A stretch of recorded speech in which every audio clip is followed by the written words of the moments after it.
本上對於易卦之學稍有涉獵。昨日天外飛石之象出現之後，微臣就為咗此象起咗卦，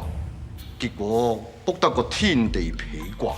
咁然之後咧，佢就將個波咧就掉俾李斯，就話啊，李太史，我唔係好熟易經啊，你識易經，你應該知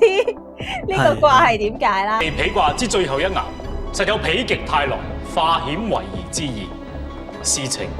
未必如呂相爺講得如此兇險。因為頭先講嗰啲氣嘅流動啊，因為地嘅氣向下沉啊嘛，咁當佢喺上面嘅時候，咁然後天嘅氣向上升，咁咧呢一個嘅即係佢嗰個氣嘅流動咧，就能夠上下都交接到啦。咁所以咧，佢就有通嘅意思啦。咁而呢一個卦咧，就叫做泰卦嘅。咁所以呢個其實咧，亦都係我哋成日聽，即係呢一個成語裏面講話否極泰來，其實就係呢一個咁樣嘅取自一個咁樣嘅意象。Hello， 大家好，歡迎翻到嚟學識開咪，我係你嘅節目主持人 Hugo。今日咧，我哋仲有一個嘉賓主持啊，就係軒銘。Hello， 軒銘你好。Hello， 係我其實係有上過嚟嘅，不過上次係冇露面。今次終於可以即係露上啦，咁樣。係啊，因為我係呢個科技文盲，我一路都整唔到點樣可以露到個樣，今日終於克服咗呢件事情，所以就可以露面啦。我哋成日講笑，我哋其實我哋真正嘅身份，我哋其實係古人嚟嘅，我哋係穿，所以我哋唔識科技嘢啦。係。咁我哋咧就會繼續講下尋秦記。尋秦記咧，我哋都可能討論咗好多唔同嘅話題啦。之前我同阿啟明啊咁樣各樣，想請軒銘嚟咧，就係我哋討論下呢個易經同埋尋秦記嘅關係。我尋秦記最近咧好似咁 hit 咧，好似乜都關佢事咁啊。同易經有啲咩關係咧？其實因為如果係電影嘅話咧，就應該冇咩關係嘅。我要先離身先，我係冇睇到過電影嘅，所以咧應該要問翻。我係因為阿 Hugo 即係啦，你同我講話可以唔需要睇啦。即係如果係想睇一啲同歷史，如果你想睇啲好歷史嘅元素嘅話，即係如果你想睇啲科幻動作片咧，我覺得睇下都冇壞嘅呢樣嘢。唔係古裝 Marvel 咯，我個 friend 同我嘅總結係古裝 Marvel 咯。係嘅，所以電影我哋就即係冇乜易經元素啦。但係電視劇就有喎，因為之前我都見你即係剪咗條 reels，我都先至留意到係喎，哇電視劇有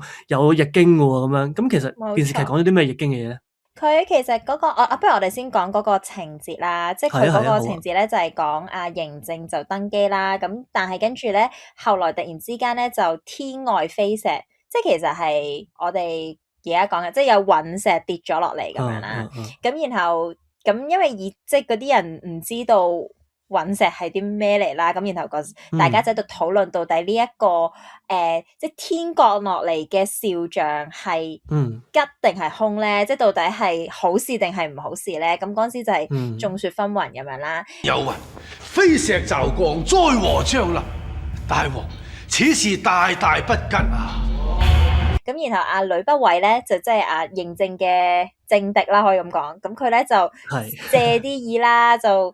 講話咧呢個其實咧係天譴嚟嘅，即係上天唔鋸你執政得即係太曳啦，咁所以就嗰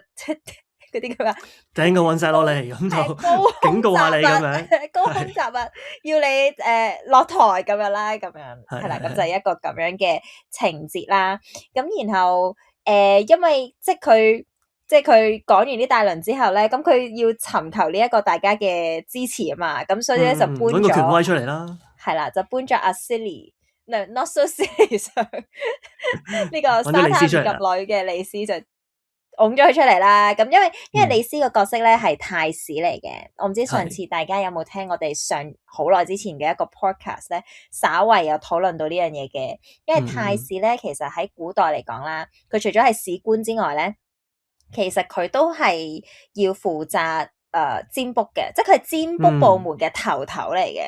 咁所以咧，即係後來嘅一個太史司馬遷咧，佢自己都有講話，即係文史星曆4個範疇都係佢，即係佢個家族話事嘅咁樣。咁所以即係證明到好多嘢都關佢事嘅，其實。冇錯，係啦。咁所以咧，咁阿呂不韋咧就佢即係老油條啦，就好醒目咧。咁佢就將個波就掉俾阿李，即係佢就應該咁講，佢除咗講隕石嗰單嘢，即係佢講話隕石呢個其實係天譴啦，跟住咧佢就再補多一句咧，即係補多一槍咧，就話自己咧為咗呢件事咧就卜咗一個卦。本上對於易卦之學稍有涉獵。昨夜天外飛石之象出現之後，微臣就為咗此象起咗卦，結果卜得個天地痞卦。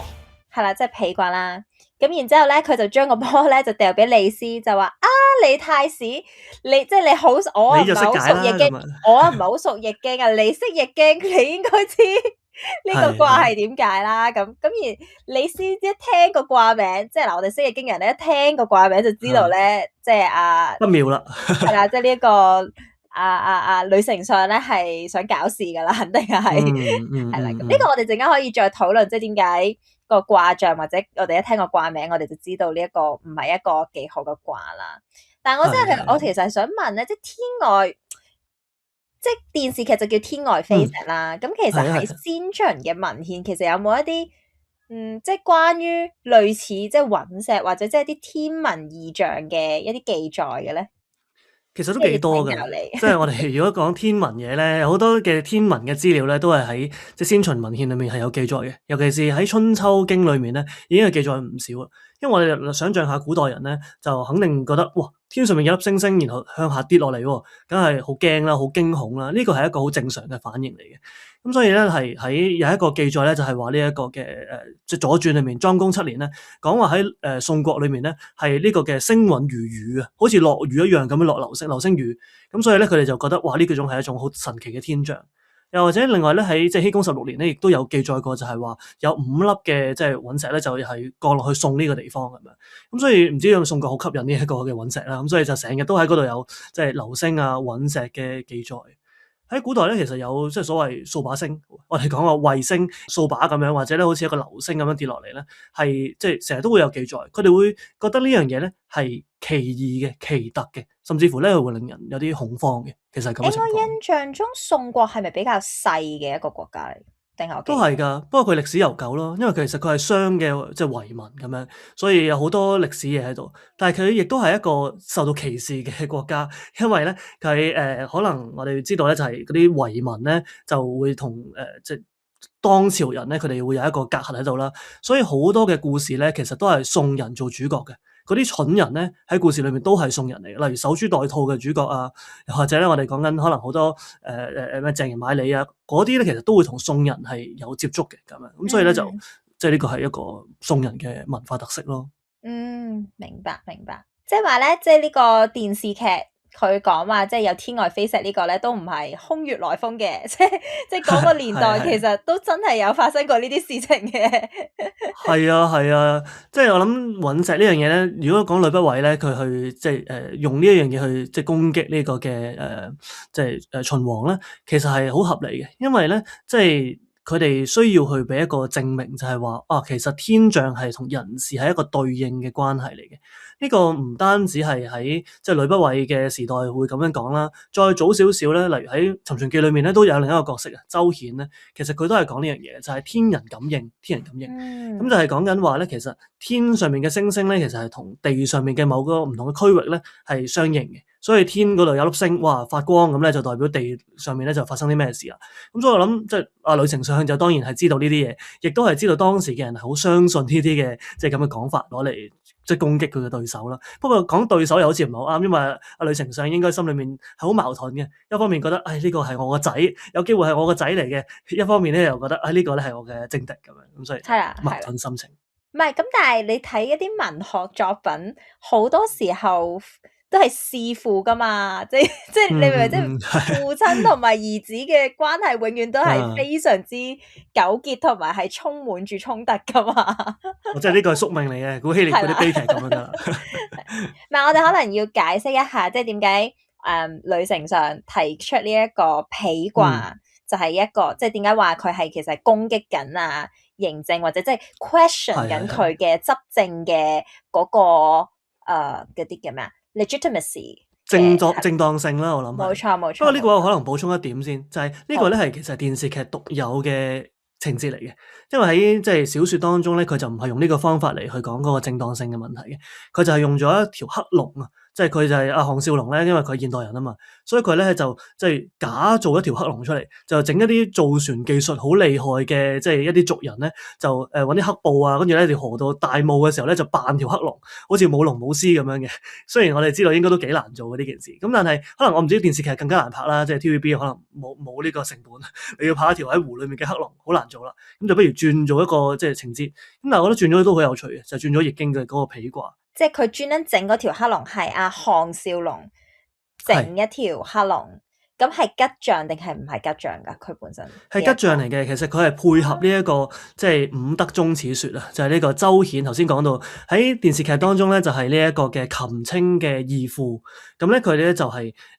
即係提出呢一個五德宗此說啦，喺史記裏面都有記載嘅。咁呢一個周顯咧，佢咧就係頭先講話對應天象啦同人啦咁樣，咁而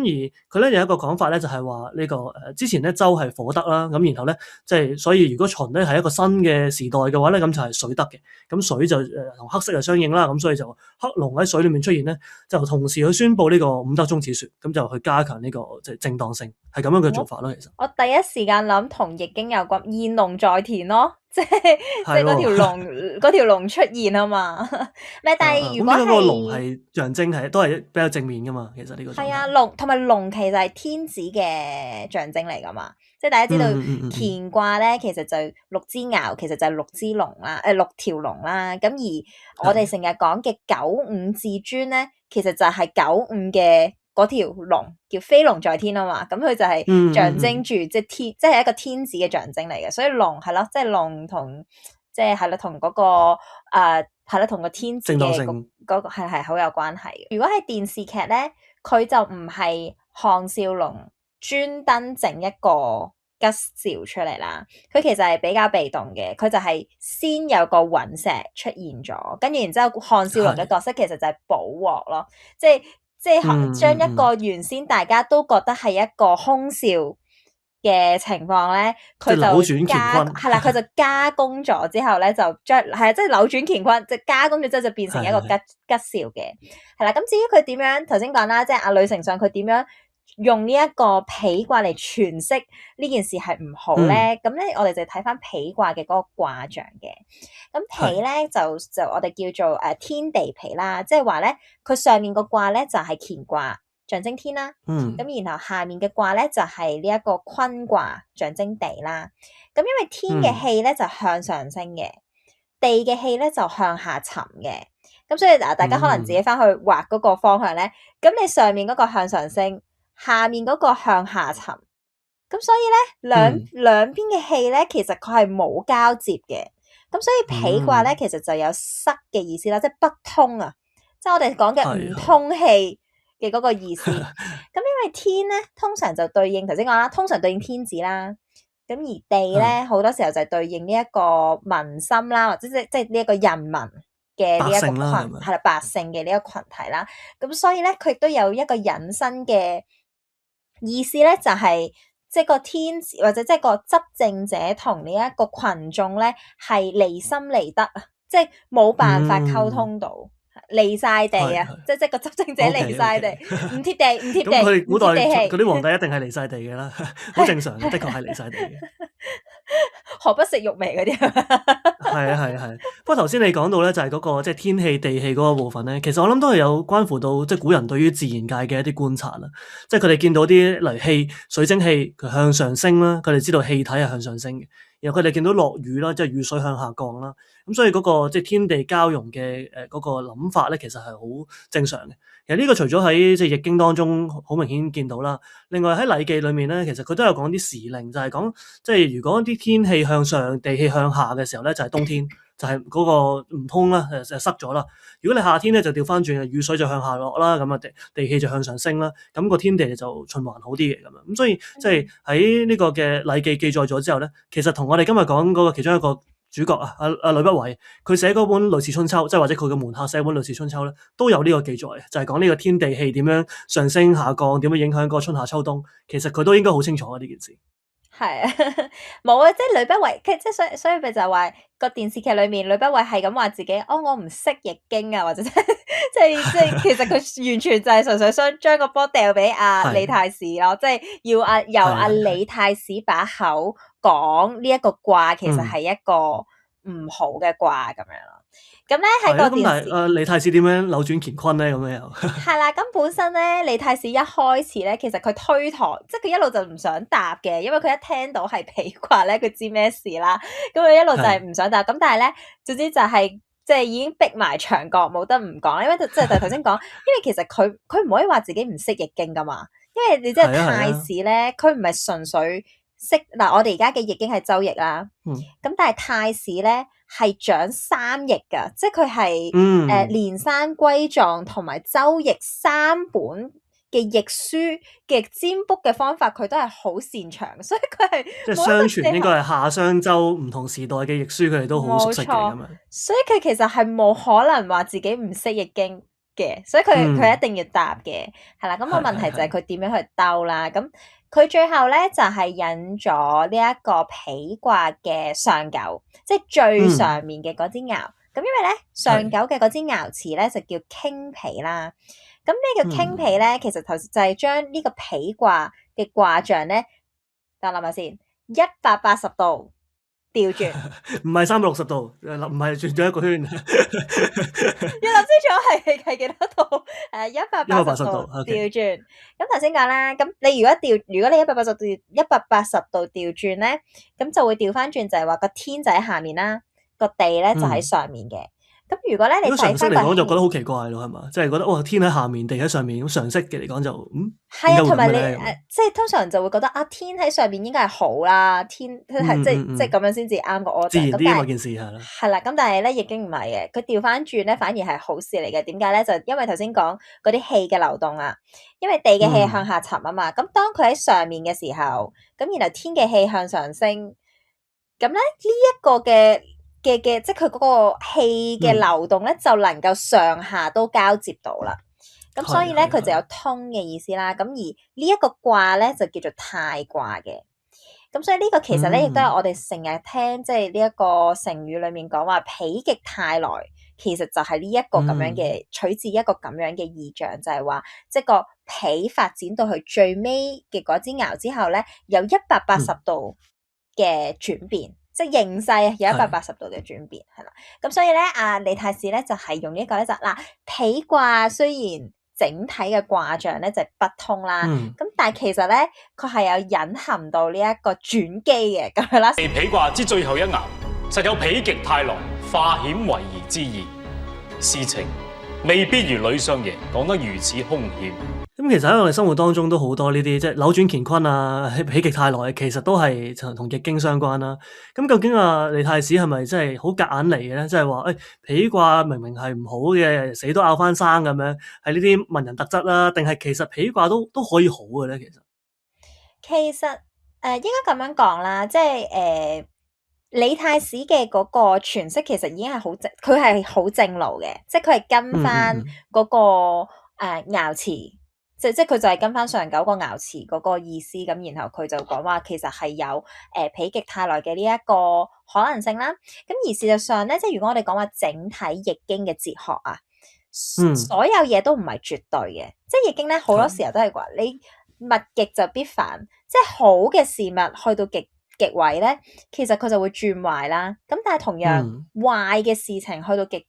位咧，其實佢都會轉好嘅，甚至就係話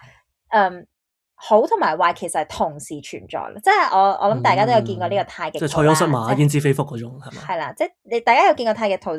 就知道陽裡面係有陰噶嘛，而陰裡面係有陽噶嘛。咁所以咧，其實即係易經嘅，如果講易經嘅思維嚟講咧，係冇絕對嘅好同壞嘅，即係唔會一件事其實佢係一體兩面，即係佢係有好嘅一面同埋唔好嘅一面，睇下你點樣去詮釋或者你點樣去運用佢邊一面根據嗰個形勢，即係應該話根據你嘅需要啦，同埋根據個形勢嚟去取邊一面咁樣咯，係啦。咁呢個係係啦其一咁樣。咁啊，女丞相就真係失策啦。既然如果易經係可以即係好當中有壞，壞當中有好，咁佢抌俾李斯嘅話咧，咁就真係代表佢一定有方法拗翻啱啦咁樣。咁所以其實佢應該用其他方法會好啲啊。可能頭先講話天外飛石啊、隕石啊，或者可能係有冇啲一定係差嘅嘢咧咁樣。即係我自己都有諗呢一個諗法咯，其實。因為如果即係我哋用翻即係先秦佢哋個可唔可以話風俗啊？即係或者個文化思考啦。始終通常講呢啲國運嘅嘢咧，都係會即係都係會睇翻易經嘅。即係例如我哋睇呢個春秋左傳，即係嗰時嘅記載咧，其實係極多嘅事例嘅。例如如果我舉一個例子，即係用翻否卦嚟作為一個例子嘅話咧，淨係否卦，即係抽到否卦，占到否卦嘅呢一個情況咧，都至少有2處地方係占到否卦嘅。而有趣嘅地方咧，就係即係雖然頭先我哋講啦，否卦如果我哋淨係按佢個卦意嚟去解咧，佢就係負面嘅，即係傾向負面啦，應該咁講。咁但係咧，如果你睇即係春秋嘅記載咧，2個抽到否卦嘅事例咧，都係極度正面嘅。咁大家如果有興趣，就可以去，即係大家有興趣可以睇下佢係點樣解，即係嗰個具體嘅解法係點樣啦。但即係我可以同大家講，佢嗰個解法咧係比呢個李太史咧嘅解法係更加離譜啊！即係佢完全同嗰個卦意或者同個爻象，即係即係應該話佢唔係跟嗰個經文或者我哋大陸即係對於嗰個卦嘅理解嚟去解嘅。有少少其實有危就有機咁樣，其實就係即係有見到個危險就有機會啦咁樣呢個思路噶嘛。佢哋唔係，其實即係如果你睇翻嗰啲勢咧，好多時候咧，我自己個人嘅睇法啦，我唔知阿師兄認唔認同啦。好多時候我覺得咧係其實個史官嗱，因為通常頭先講啦，史官其實即係占卜同呢個史官係同一個人嚟噶嘛，即係應該史官係要負責埋占卜啦。好多時候其實咧係個史官想講一啲嘢，即係可能想提出一啲意見，佢想提出一啲意見，或者即係個皇帝問佢意見，佢想即係佢要去 present 佢個 idea 嘅時候咧，佢就會借易經嚟作為其中一個 supporting evidence 咁樣咯。所以其實佢係應該背後本身有咗一個諗法，然後佢係用易經嘅卦象，佢再解讀易經嘅卦象嚟去 fit in 佢嘅成個 argument 咯嘅一個咁樣嘅邏輯咯。即係呢度都可以補充翻少少，就係好多時候做呢啲易經嘅占卦啦，或者其實同皇室去俾意見啊，去溝通嘅時候咧，其實都係喺太廟嗰度，咁咧就係大家可能即係眾神喺度咧，就一齊做決策，可能係打仗啊，可能係一啲嘅即係遷都啊，或者可能係重要嘅即係一啲官位嘅升跌啊咁樣。咁所以咧變咗就係即係個個人都一定有自己嘅諗法嘅，可能佢哋有時會引易經啦。有時會引詩經啦，總會有時話有隕石啦。其實呢啲嘢咧都係即係一啲幫助佢哋去抒發一啲政治立場嘅即係用途。如果你借用一個詩經嘅講法，就係即係斷章取義，因為我哋今日覺得呢個講法唔好啦，就係你斷章取義，好似就係 cut 咗一段出嚟。但係其實呢個係古人即係運用詩經或者運用經典一個好常用嘅方法，就係我今日係我想表達一啲嘢，我想借助經典去即係加強我嗰個說服力，或者加強我嗰個權威性，就去咁樣使用咧，其實就即係都係一個好常態嘅情況。所以即係我諗李斯都係即係做緊佢份工嘅，做緊佢應該做嘅嘢嘅。係嘛？我喺 Threads 嗰度見到人哋講啊，李斯係呢個世界仔喎。點解係世界仔？即係啲人評論佢，即係話佢好識 do 咯，佢份人，即係佢即係知道咩時候要講嘢，咩時候唔講嘢，跟住係順住大王嘅意思咁樣咯，即係知道大王想要啲咩，佢就講咩咁樣咯。即係我諗呢一方面係即係電視劇嘅嗰個呈現啦咁樣，但係另一方面其實呢樣嘢都啱嘅，因為點解咧？因為李斯咧其實佢係即係孫子嘅學生啦，佢本身咧就係學帝王學嘅，即係跟呢個孫子，但係佢就同孫子嗰個諗法唔一樣啦。佢就係即係見到嗰啲老鼠啊，即係有一個故事就係李斯咧喺見到老鼠咧，有啲係喺廁所。有啲咧就係喺即係個倉庫嗰度咧就生存嘅。喺倉庫啲老鼠咧肥肥白白啊，好開心啊！喺廁所生存嗰啲咧就環境好差咁樣，所以佢就覺得其實一切咧都係要靠環境嘅。你身處一個咩位置，係一個咩地位咧，其實你就可以獲取即係相應嘅財富啊、名利啊。咁所以其實抱住呢種心態去即係離開呢個孫子，就去秦國去求功名，所以佢會做世界仔咧，其實都係有跡可尋嘅呢件事。係咪即係對你嚟講，孫子係廁所？可能係啦，因為孫子去到嗰陣時咧，即係李斯跟佢嘅時候咧，佢已經比較霉少少噶啦。佢已經係由齊國嘅，即係孫子咧曾經係齊國成個即係中原地區最勁嘅學校嘅校長。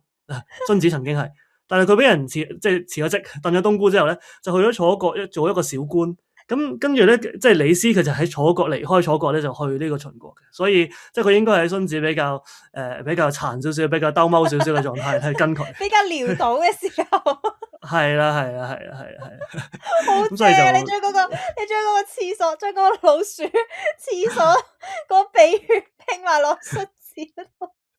不過咧嗱，即係我哋又幫李斯講下啦，即係或者幫孫子講下啦，就係孫子即係李斯咧，佢應該係喺即係秦統一之後咧，佢面對佢自己嗰個嘅即係最終嘅命運啊，就係被處死，俾人去即係決定發現呢個李斯咧都係需要排除嘅一種功臣嚟嘅時候咧，佢最後係諗翻起孫子即係諗翻起老師。老師嗰日已經同我講過咧，就係有一個講法，其實同易經都好相關。佢就話物競泰盛啊，就係泰盛嘅嘢咧，其實總會衰落嘅。所以我冇聽老師講咧，我係唔識得即係停啊，唔識得去到邊個位係見好就收。咁最終咧就即係落得如此下場啦。咁所以即係其實孫子都係啱嘅。李斯呢個做法咧，都係唔係世界仔嘅取態咧，唔係最好嘅。其實孫子嘅愛好者係咁詮釋呢件事。你孫子，我哋兩個都係，我係孫子半個嘅信徒，佢係孫子嘅信徒。係全個信徒，係。大家見到我講就係可能諗起墨子啊，但係其實孫子我覺得仲更加好。呢個有機會再講。頭先咧講到即係孫子咧，又講到隕石啦。其實我諗起一個咧，就係頭先講話，即係呂不韋咧，一開始講隕石跌落嚟嘅時候咧，係一定係凶兆啊，一定係好危險啊。但係其實咧，頭先我哋講左傳咧，去睇呢個嘅隕石咧，同睇易經好相似。佢都係話咧，其實唔係一定嘅，隕石都唔一定係衰嘅。我哋見到漢代以後嘅嗰啲隕石嘅記載咧，多數咧都係話一個災異係唔好嘅。但係喺先秦嘅時候咧，其實例如春秋有即係三傳啦，例如公羊傳裏面咧，佢所有咧都係講既異也，係講呢樣嘢係好奇異、好奇特嘅啫。甚至乎咧左傳裏面咧，佢講嘅時候咧，都係話隕石跌落嚟，此陰陽之事，係陰陽之氣嘅一個交匯咧發生嘅一件事。吉凶由人，就話係好定係唔好咧，係睇人。睇你點樣詮釋佢，睇你點樣去處理佢，咁呢樣嘢咧先至係啱嘅。所以即係講翻嚟就係孫子所講啊，都係吉凶由人嘅。星序木明，隕石跌落嚟咧，可能會令人好恐懼，但係其實都係自然現象嚟嘅啫。咁所以我哋究竟點樣去理解、點樣去詮釋呢啲嘅異象啊，或者我哋所講占卜嘅嘢咧，其實都好睇我哋嘅心態嘅。咁我哋即係最近咧，我同憲銘兩個咧，亦都係喺學識嗰度開咗一個課程啦，就講下易經同心態嗰個嘅關係。憲銘會唔會可以即係介紹下我哋呢個課程咁啊？其實我哋個課程咧係緊接上一次嘅課程。我哋上一次課程係人生好難咧，我哋就係讀咗四大難卦咁樣啦。咁而我哋今次呢個課程咧，就一開波我哋就會讀三層九卦裏面嘅頭四個卦嘅。咁呢四個卦咧，係啦。咁呢四個卦咧，其實都係同咧即係呢個點樣去調整我哋心態啦，或者係啦，即係唔同情況處理唔同嘅處境嘅時候，點樣去調整我哋嘅心態係有關嘅。咁所以咧，我哋就用呢個嚟做開波啦。咁我哋就叫人生再難啦，即係承接住上一次我哋四大難卦咧，我哋就係知道人生嘅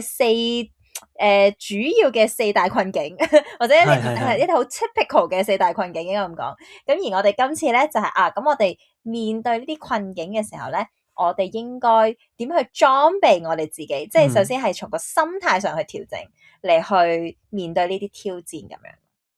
係啦，咁啊，大家如果有興趣嘅都可以去睇一睇啦，因為即係易經對我哋嚟講，可能就係一個好困難啦、好高深嘅一個學問咁啦。但係我哋見到嚟《尋秦記》當中，其實喺好多政治上嘅事務啊，或者我哋可能睇古裝劇嘅時候咧，其實我哋都會接觸到即係相關嘅嘢嘅。咁我哋如果可以即係喺當中揾到一啲嘅養分啦，然後我哋知道心態點樣去調整、點樣去改變，甚至乎咧我哋可以用呢樣嘢咧去理解多少少，就係一種古人嘅思維模式啊。我哋講話天啊、地啊，咁點為之好、點為之壞，其實多幾種思考模式咧，對我哋即係心態嘅調整，或者我哋去點樣面對唔同嘅困難咧，都即係相當好嘅咁樣。同埋頭先大家見，頭先大家我哋喺度即係我哋頭先討論咗呢個否卦呢個做例子嘛，大家都見到咧就係易經佢講道理咧。佢唔係用字嘅，即係佢係用像，我哋叫像啦，即係 image 嘅方式咧嚟去表達一啲抽象嘅義理嘅。咁所以咧，其實係好好玩嘅，即係唔係我哋印象中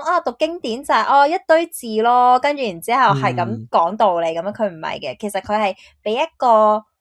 卦象你啦，或者即係我哋話俾一個圖像你咧，然後你要靠你去想像，結合埋你嘅生活經驗同埋你對於成個環境嘅觀察咧，嚟去領悟嗰個道理嘅嗰個核心嘅，所以其實佢係好好玩嘅。同埋我諗，即係經由獻銘嘅詮釋之後，就件事就會更加有趣啦。大家去睇下佢嘅即係 IG page 啦，咁就見到好多好有趣嘅同易經可以連埋一齊嘅。咁我哋即係兩個一齊去即係傾下易經，一齊去詮釋嘅時候咧，我相信可以令呢一個即係經典，好似咧束之高閣嘅一本書咧，就變得貼地啲，可以咧就係更加有趣嘅。唔係，你要講埋你嘅角色，即係嗱，我咧就係我負責咧就係我負責搞笑啦，其實我哋輕鬆講呢個易經嘅部分。咁但係咧 Hugo 師兄咧，佢有個好重要嘅角色咧，就係補充一啲咧，即係因為易經咧，其實呢本經書啦，佢都係喺一個特定時空產生出嚟嘅一個文本嚟噶嘛，咁而阿 Hugo 師兄咧，佢咧就係會帶我哋咧，即係補充一啲同時期，即係話先秦嘅百家嘅唔同嘅一啲思想嘅經典啦，有冇一啲可以同到易經對話到或者呼應到嘅一啲部分咧？呢個咧就係佢 contribute 啦。補一補啦，咁樣咁就真係，但係頭先講咩禮記啲天氣地氣啊，或者隕石喺春秋戰國嘅時候係點啊咁樣，咁我哋將所有嘢咧擺埋一齊去講嘅時候咧，咁我相信我哋就可以對即係成個時代啦，或者成個經書咧一個即係更全面嘅理解啦。咁啊，期待可以喺個課程見到大家啦，咁樣。咁我哋今日學識開咪嘅時間就差唔多啦，之後再同大家傾其他話題啦，拜拜。